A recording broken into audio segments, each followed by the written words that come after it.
Assalamualaikum warahmatullahi wabarakatuh.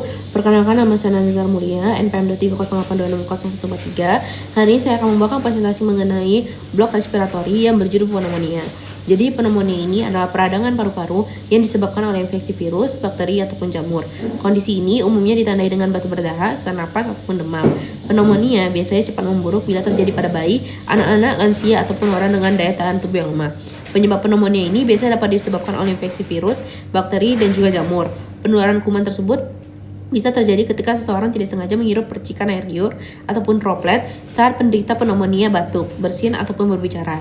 Virus atau bakteri penyebab pneumonia juga bisa masuk ke dalam tubuh akibat tidak sengaja menyentuh mata, hidung, ataupun mulut dengan tangan yang belum bersih, terlebih setelah menyentuh permukaan benda yang sudah terpapar virus ataupun bakteri. Ada beberapa jenis kuman yang paling sering menyebabkan pneumonia.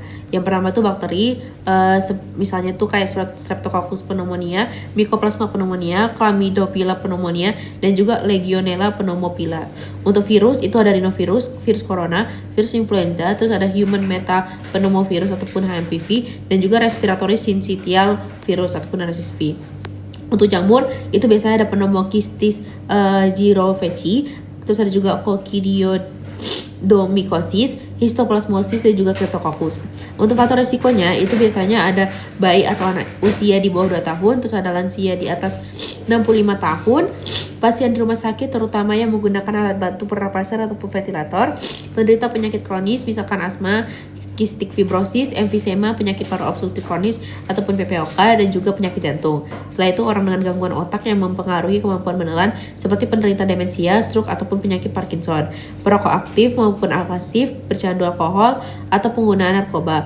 Orang dengan daya tahan tubuh yang lemah, misalkan akibat kemoterapi, penderita HIV ataupun AIDS, dan penggunaan kortikosteroid dalam jangka panjang, atau penerima transplantasi organ. Dan terakhir itu ada pasien yang menjalani cuci darah. Untuk gejalanya itu bisa ringan ataupun berat tergantung pada penyebabnya, serta usia dan kondisi kesehatan penderita secara keseluruhan. Keluhan pneumonia juga bisa terjadi secara tiba-tiba ataupun bertahap.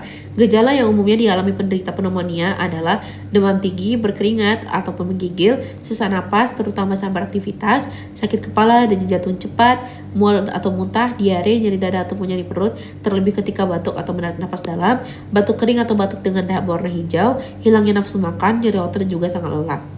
Sementara itu, pada bayi atau anak dengan pneumonia biasanya akan menunjukkan gejala-gejala seperti napas yang berbunyi, jarang buang air kecil ataupun popok, tampak kering, kulitnya pucat, lebih rewel daripada biasanya, dan enggan makan ataupun menyusu.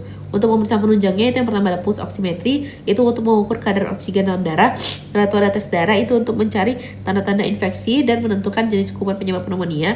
Setelah itu ada CT scan ataupun foto ronggen dada, itu untuk melihat kondisi paru-paru dan memastikan luas area infeksi di paru-paru. Setelah itu ada tes dahak ataupun sputum, itu untuk menentukan jenis kuman penyebab infeksi dengan mengambil dan memeriksa sampel dahak di laboratorium. Setelah itu ada kultur cairan pleura, itu untuk memastikan jenis bakteri penyebab pneumonia dengan mengambil sampel cairan dari jaringan di sekitar paru-paru.